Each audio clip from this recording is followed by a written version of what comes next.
अस्सलाम वालेकुम नाज़रीन, वामदीद मैं आपकी मेज़बान हुमा खालिद।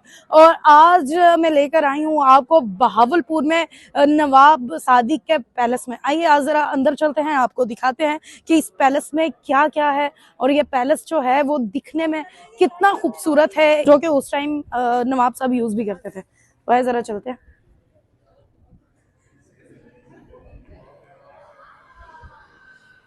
देखें जी, बड़ी खूबसूरत सी ये जगह, एंट्रेंस देखें, बहुत ही पुरानी दीवारें हैं यहाँ पर। और सबसे ज्यादा आई थिंक सो ये देखें, ये चीज,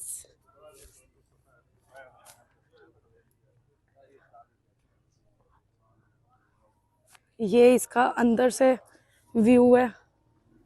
ये जो पैलेस है ये बहुत बड़ा है और आज हम इसको पूरा करेंगे एक्सप्लोर और आप लोगों को भी दिखाएंगे, ताकि आप लोग भी जान सकें कि आखिर नवाबों की जो जिंदगी थी वो कैसी थी।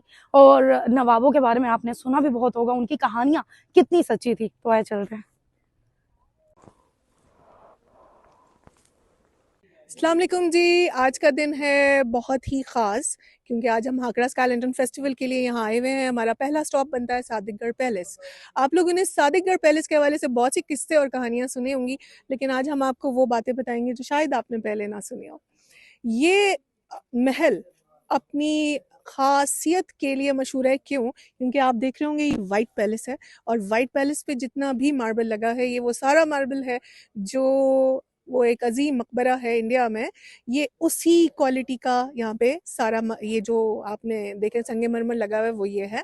इसकी खास, इस महल की खास बात ये है, ये इसके अंदर आप दाखिल हो जाएं तो आपको गर्मी का एहसास खत्म हो जाएगा।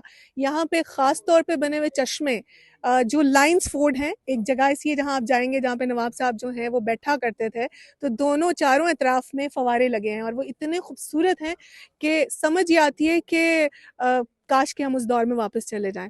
बहुत ही खूबसूरत माहौल के साथ यहाँ पे आके हमें अफसोस होता है कि जब महारानियाँ और शहजादियाँ और बादशाह, क्योंकि ये एक रेजिडेंस महल था, और जब वो वहाँ से दाखिल होते होंगे और जो वो बहुत ही खूबसूरत से मीनार नज़र आते हैं आपको यहाँ पे, और इसके अंदर लगे हुए जो बहुत खूबसूरत फानूस चमकते होंगे, तो क्या रोशनियाँ होती होंगी।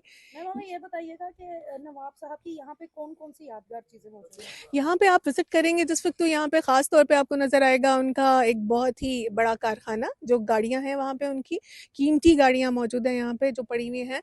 उसके अलावा यहाँ पे उनका जो ज़ाती सामान में तो आपको सिर्फ गाड़ी मिलेगी, बाकी सारा जो अंदर महल है जब आप जाते हैं तो वहाँ पे सामान जो है वो बिल्कुल नहीं है इस वक्त। सिर्फ नवाब साहब की आसाइशों के लिए यहाँ पे क्या क्या चीजें उन्होंने बनाई थी? स्विमिंग पूल या फिर जिम, इस टाइप की क्या क्या चीजें अवेलेबल? अरे इनके अंदर पूरे महल में आप दाखिल हों तो आपको समझ आएगी कि हर कमरा ही अलग है, अलग दुनिया है यहाँ पे।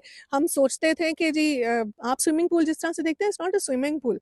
जो हमारे स्विमिंग पूल हैं तो कुछ अजीब से हैं, ये है वो स्विमिंग पूल जिसमें उन्होंने वो चारों अतराफ में भी बात कर रहे थे, चारों अतराफ से फवारे लगे हुए हैं। वो बादशाह सलामत नीचे बैठ रहे हैं जहाँ पे, तो वो एक अजीब सी कैफियत है, बहुत खूबसूरत माहौल है। और अगर हम हिस्ट्री की बात करें जिसमें, तो आप ये देखें कि वो जगह है जहाँ पे कितने बादशाह आए, खास तौर पे मलका विक्टोरिया यहाँ आई हैं। इसके अलावा उस वक्त में कितने कितने बादशाह जो है यहाँ विजिट किया करते थे, क्योंकि हमारी रियासत जो है, रियासत बहावलपुर, पूरे बड़े सगीर पाक व हिंद की सबसे ज़्यादा तरक्की याफ्ता स्टेट थी, जहाँ पे लोग आते थे और यहाँ से सीख के जाते थे कि यहाँ पे। विक्टोरिया का क्या ताल्लुक था नवाब साहब से? वो उनकी मुँह बोली माँ थी, उनकी दोस्त थी, क्योंकि नवाब साहब ने बहुत ज़्यादा वक्त जो है इंग्लैंड में बसर किया था। अपनी थोड़ी उम्र के बाद वो यहाँ से चले गए थे, वहीं पे ही उन्होंने अपनी उनकी परवरिश हुई। उन्हीं की वजह से ही तो आप देखें यहाँ पे जितनी भी लुक है सारी विक्टोरियन लुक है सारी बिल्डिंग्स में। और ख़ास तौर पे उनकी जो बेगम है नवाब साहब की, जो इनकी यहाँ ग्रेव यार्ड में अभी कब्र भी देखेंगे हम, वो मलका विक्टोरिया की जो है वो दूर की कोई कज़न थी जिनसे उनकी शादी हुई। कहते हैं नवाब जो होते हैं वो बहुत सारी शादियां करते हैं, तो इन नवाब की कितनी शादियां थी? ओह बेताशा, वो आप काउंट नहीं कर सकते, क्योंकि अभी आप जाएंगे और किला दिरावड़ के ऊपर एक बोर्ड लगा हुआ है 57, 35 बीवियां बच्चे और ये वो, तो हम तो इसको काउंट नहीं कर सकते। मैम लेकिन आज हम जिस जगह पे मौजूद हैं, कभी लोगों का ख्वाब होता था इस जगह के अंदर आना, आज ये जगह एक खंडर बन चुकी है, आम हो चुकी है।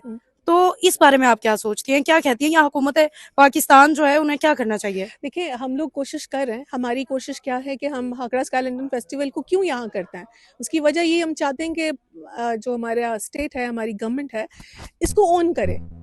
अगर वो इसको ऑन कर लेती है तो आज देखिए इंडिया में सारे जितने महल हैं और जितने बड़ी बड़ी उनकी महारानियों के जो किले हैं वो सब स्टेट ने ऑन किए हुए हैं। उसको वो कंस्ट्रक्ट करती है, वहाँ पे इतनी इतनी सारी खूबसूरत जो है लोग जाते हैं, बाहर से लोग आते हैं, तो उनकी टूरिज्म बढ़ रही है। हमारे शहर का टूरिज्म बढ़ेगा अगर गवर्नमेंट इसको ऑन करती है और इसको पब्लिक करती है।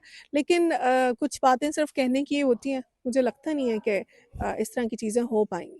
चलें जमील साहब, का बहुत शुक्रिया कि आपने अपना कीमती हमें टाइम दिया और हमें यह जानने का मौका भी मिला कि इस पैलेस की हिस्ट्री क्या है। जी नाज़रीन, मैं उम्मीद करती हूँ कि आज का ये प्रोग्राम आपको बहुत पसंद आया होगा और ये खसूसी डॉक्यूमेंट्री कह लें, ये वीडियो कह लें, आपके दिल को छू गई होगी। मुझे इजाज़त दें, मिलते हैं अगले प्रोग्राम में, तब तक वस्सलाम।